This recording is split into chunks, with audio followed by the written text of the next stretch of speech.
back in India and I'm gonna take you with me on an exceptional adventure. Mr. Anand Ambani is member of one of the richest families in the world. Most of you guys know him most probably for spending over $200 million on his wedding. Yes, that's crazy. But do you guys know what's even more impressive? He has spent 20 times more on rescuing animals and building the largest wildlife sanctuary in the entire world.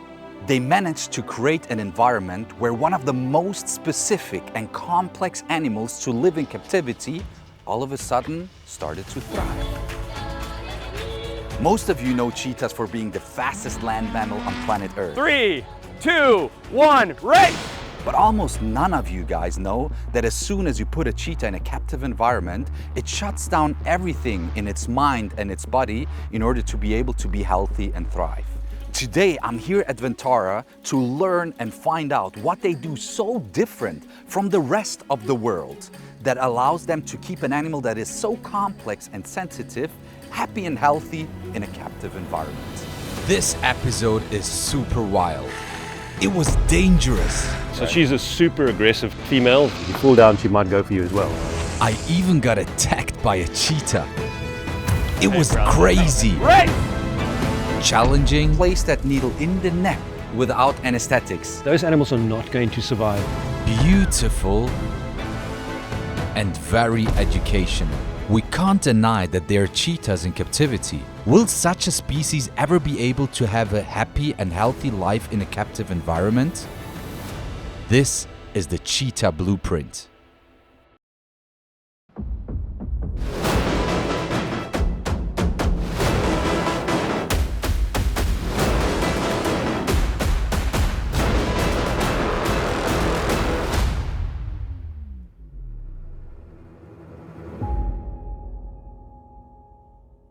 Now here we go with the 5 critical areas of care when it comes to cheetahs. How to design a cheetah enclosure. The biggest question, does size matter? Of course, to a certain extent, it does matter, but what is much more important is the complexity of how it is set up. Now let's start with the basics. First of all, it needs to prevent escape. So you need stuff like overhangs, you need stuff like proper functioning gates and a system that works well, that also allows you to move the animal from one space to the other space without any stress and without any punishment. Now the second thing is injuries. You don't want a wild animal get hurt in a captive environment. How do you do that? For example, Ventara just decided to plant a lot of bamboo alongside the fence line. And if you go very close, you can see chicken mesh fence, so they cannot stick their paws through and hurt by getting stuck or even being attacked from the animal on the opposite side. A very crucial thing that needs to be copied out of the wild is enough shading space. Same as elevated areas where they can have an overview of their surroundings. In the wild, they like to be very high up in order to scan the environment, find out where are their potential enemies and where is prey. So the same thing they need in a captive environment as well in order to feel happy, secure and strive. What does the keeper-animal relationship needs to look like? Now let's go and meet the head of the Cheetah project, Dr. Adrian Tordif. Dr. Tordif is one of the most influential and knowledgeable cheetah experts in the entire world. He's achieved some groundbreaking things while managing and studying 197 cheetahs at the facility. And his methods are unique to the industry. We've got a crazy situation right here. So she's a super aggressive female, very protective of her cubs. I mean, a cheetah could do some serious damage if she really wanted to. That's why we've got the sticks with us, because we have to clear the camp, and you want to do that in order for the future to constantly be able to manage the camps without necessarily having to enclose the cheetahs, but leave in their free space out there. Yeah. The stick is not to try and beat her or anything like that. We just want to keep her at bay. She gets the idea that nothing bad happened, and hopefully her behavior just improves a little bit each time. If you turn your back, I mean, she will probably go for you. And then just hope that you don't fall down. Yeah. If you fall down, she might go for you as well. She's right in front of us, behind that tree. Yeah. The head is low. Head is low. She's ready to charge. Okay, we're going to the left. Okay. Facing a cheetah that is literally trying to attack me with nothing more than a stick was wild. We needed to stand our ground to not get seriously hurt. See, she's calling her cubs but reassuring them. Oh wow. You can see an immediate reaction once she calls them, that they walk towards us. We want to reward that behavior by backing away. So a very important thing is, same as with the lions, never turn your back. If we would turn around, show her our back, we make ourselves vulnerable, and then she will charge at us immediately. The main focus of Dr. Adrian and his team is to build trust with the cheetahs and other animals like caracals to reduce their stress level to a minimum. Even in very difficult situations, they find very unique and creative ways of tricking an animal out to get the job done. How would you give an angry caracal with diabetes a daily insulin injection? You need to follow me immediately, but if he looks at you, then back away.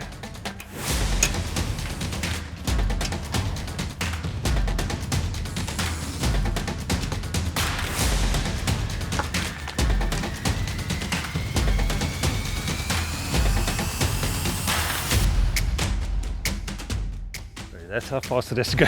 You only have a split second. Now imagine every time you would have to do that injection, which is every morning. Every day, yeah. You have to kind of dart them, and that's literally impossible to fill up an animal with so much drugs. Yeah, that would just be trauma every single time. Exactly. You know, he's not even aware that you're actually doing anything.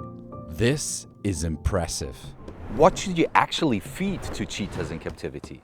So in terms of food, what Vantara does different than the rest of the world, they know exactly what they need. Adrian developed his knowledge over the past 30 years working with those animals. If there's one thing that you change in terms of cheetah management in captivity, it really needs to be that you only feed them 2, at most 3 times a week. Yeah. It approximates what they would have in the wild. They would never hunt every day. Yeah. They are really physiologically geared up for this feast and fast cycle. That is really what works in terms of keeping their gut healthy. Right. And if the gut is healthy, everything down the line, including the kidneys, Will seem to be follow healthy suit. Many facilities around the world use chicken because it's readily available. It's a relatively cheap source of protein, but there's so many problems associated with chicken. Even when you consume the entire chicken with bones, feeding chicken every day to a cheetah is probably the worst thing that you can actually do for a cheetah. Now, sometimes they might get a hind leg like this. In the wild, obviously, the female will never hunt a goat leg. She will hunt a whole goat. But that does mean that they may not get all of their different nutrients every single time. So we need to supplement the carcass. The most essential things are the things that are found normally in the organs. Where do they get those supplements? Does everyone has access to that? No, unfortunately, many of the supplements, I've formulated my own, but it works. It works. I mean, Vantara is the success. You use all those supplements here on these animals, Absolutely. and none of them has gastritis or any other inflamed stomach unless they have issues from the time they've been brought here already. Did you know that over 95% of cheetahs living in captivity suffer gastritis? That is an inflammation of the stomach, and that all is just due to wrong feeding, on a daily basis feeding, and the wrong meat. What does the social structure needs to look like? Wow guys, check this out. We are in a mega paddock here at Ventara with a coalition of 7 cheetahs. Yeah, it's where we can keep these large coalitions together. A lot of people, they don't know, usually big cats are solitary, right? Yep. And then we've got the lions who are 100% social big cat. Yeah. And then we've got the cheetahs who are like semi-social. Well, only one of the 2 sexes is. Exactly. The males, they even need it, they enjoy it, right? Absolutely. They form such strong bonds with each other when they grow up together and form those coalitions. They're with each other for life. You can see that there's a real connection between them. And then you have the females that absolutely just want to be on their own and get completely stressed. Actually, the animosity between a mother and daughter is probably the worst of any relationship. Wow. They actually will want to kill each other, you know, once the daughter reaches full sexual maturity and adulthood. They almost drive her away, you know, because now she's seen as competition. How to prevent cheetahs from becoming sick and having disease? To keep a cheetah happy and healthy is a very complex thing, and that's why we're going to split this up into medical care, movement, and environmental stimulation. Medical care. There will always be cheetahs that need medical care from time to time. At Ventara, they have their own laboratories and surgical facilities. Check this out. The animal is right there. They just took the blood samples now, and instead of sending it into a laboratory and wasting time, they can measure and analyze everything here in this private laboratory that they have And immediately by the time the animal wakes up, you already know what the issue is, what the animal needs for medication. Yeah, we can treating the condition as early as possible. Yeah. If you wait to the point where the animal is critically ill, it's often too late. Yeah. We don't just run this on animals that we think are ill. If we're going to sedate them for any other reason, we will take a sample, we will run it on all of these machines. So we're able to build up a really good database of our current population. A few of those individuals, we can actually get blood samples from them without any sedation, without any restraint. That makes it a lot better for us and for them. Wow, impressive. To give an animal an infusion while still being awake is absolutely remarkable. But what if the cheetah is not even tame? It's about to get crazy right now. The cheetah is not tame. Now the problem, that cheetah came in with a heavy kidney failure and almost died of it. This is why she needs fluid. Dr. Adrian needs to be able to place that needle in the neck, and everything without anesthetics. Okay, Lee, come here, come on.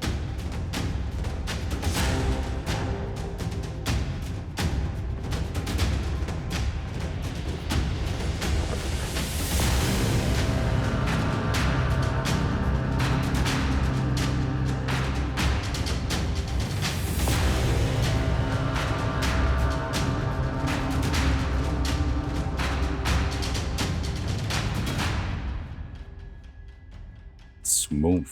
And instead of putting her into a squeeze-in cage that is closed on both sides and putting her through stress, they found a way to literally not sedate her, not squeeze her in, but just give her a rewarding mincemeat. They don't seem to mind at all. She's not even aware of what's going on. Now the next part in keeping a cheetah happy and healthy is movement. And this is going to be presented by a very special guest. I want to quickly bring in one very special person, Forrest Galante. Hey, brother. Man, how are you? How's it going? Dude, so good. I'm so glad you're here again. You guys think I've got a dream life. This guy's got a dream life. Now, you just dropped a brand new wildlife series.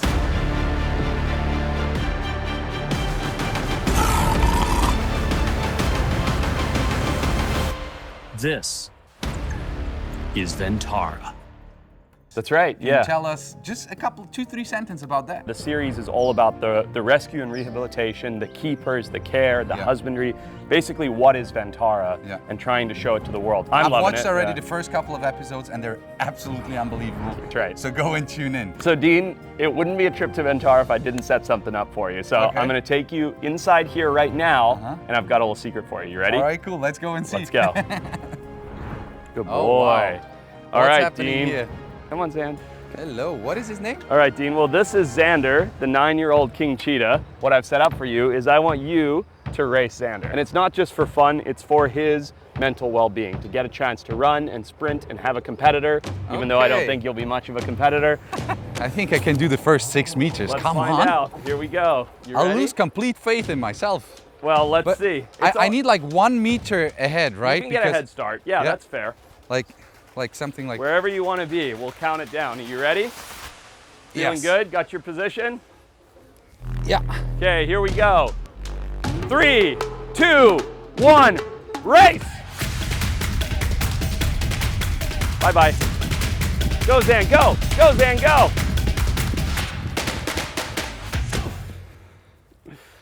Whoops! Damn it. He's fast, but I think the first meters I got him. This was not high speed, right? No, This was this not is low top speed. That This was a low- jog. I saw him like sometimes like a gazelle jumping around. That was like not full on head down. It's so important for them to come out here, have a little bit of stimulation. He's a new guy, new smell, new sights, new sounds, gets to run. We change up the Bully X run so that it's slightly different angles each time. You know, it's good stimulation for them. Movement is essential for every animal. Through exercise, they stay physically strong. It supports their overall health and keeps their instincts alive. Now the third topic is environmental stimulation. At Ventara, they constantly rotate the animals between different camps. So the problem is the mother is out already and the cubs are still in. And the cubs are the ones who are rather wild than tame. And so it's going to be a little bit of a mission to get the cubs out without the mother being in and showing them their way. Okay, just show and get back out the way. Get that side. That side. We didn't want her to feel the need of defending her little ones. A mother will always choose to fight if she believes her babies are in danger. Staying calm, controlled, and respectful in such situations is what keeps everyone safe. Dr. Adrian is actually running out of food, and that was the main motivator for the mom to move towards there. Finally, the mother is in, and one of her cubs followed her immediately. But the second cub put us in a difficult situation. As you can see, the human barrier is getting closer in order to push the cheetah into the right direction. That's it. Okay, here we go. There we go. It's going to be a little bit of a degree of stress, which is actually a good thing. It stimulates them. But they'll soon settle down. Within an hour or two, they'll realize, oh, this is still a safe space, but it's new, it's novel, let's explore it. We haven't been here before, the new smells and everything, we can walk around. I think that's really good for them, rather than just being in the same space all the time. Every individual animal requires different methods and techniques to make proper care possible. And this is exactly where Vantara and Dr. Tordif set themselves apart from most of the other captive facilities in the world. But now the biggest and most controversial question in the industry: is captivity good or bad for wild animals? Cheetahs have lost 90% of their natural habitat. Obviously, the wild is not the same anymore. Yeah. And then captivity is captivity as we know it. Yeah. It's not 100% natural. Is there a way in between? Or do we have to choose a side, left or right? We have to accept that the world is changing too fast for them to be able to adapt. A wide range of different conservation solutions are necessary in order to be able to preserve the species for the long term. Look after those natural environments that they occur in. The wild is obviously an ideal place for most wildlife to be. We want them to be out in the wild. But most animals don't value freedom as a particular thing or ideal to strive for. So what do they think about? What they do think about is really how to protect themselves. I mean, first and foremost, that's what animals are geared up for. What are the threats? Where are they going to come from? And how am I going to protect myself from that? And do I feel safe? Yeah. Can I get enough to eat? Food is a strong motivator. It keeps me alive. Where am I going to get food from? Is it good food? Am I free of pain? Yeah. Yeah. Wow. Good point. That's not saying that captivity is ideal, but we can meet many of those requirements for the animal. If we're going to keep them in captivity, we must understand how to do that and how to do it which optimizes their welfare and health. My opinion is clear. The wild is the best place for wild animals to be, but only where there's no human interference. Having that said, we cannot ignore the millions of wild animals living in captivity right now, and I see it as our duty to set standards in order for them to be able to live a happy and healthy life. This episode sets a clear standard and offers a blueprint for every captive facility in the world that keeps cheetahs. And at this stage, I one more time wanted to say thank you a lot for teaching not only myself, but the entire world about how these animals can thrive in a confined captive environment. Yeah. Oh, watch out. Now, this is Eugene.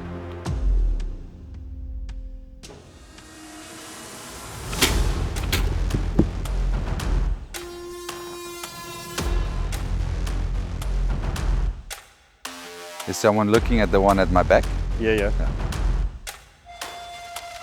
You've got king cheetah stripes on your shorts, that's what the problem is. I think your work is absolutely phenomenal, and I'm really grateful to be able to be here and work with you on this project. It's been great. Nice to have a like-minded person, and to have somebody who's so comfortable around animals and able to understand. Whenever you and I go into enclosure, I don't have to worry that you're not going to be able to read his behavior. You just instinctively know how to do it. Thank you very much. I appreciate that a lot. And there's definitely a lot more episodes coming, a lot more knowledge being passed on. And I'm excited to share this blueprint with the rest of the world. I hope you guys enjoyed this video, and if you want to see what's next, then make sure to subscribe my YouTube channel right now. And if you want to see more content, you're so welcome to follow my other socials as well. Thank you so much for watching, and see you guys later.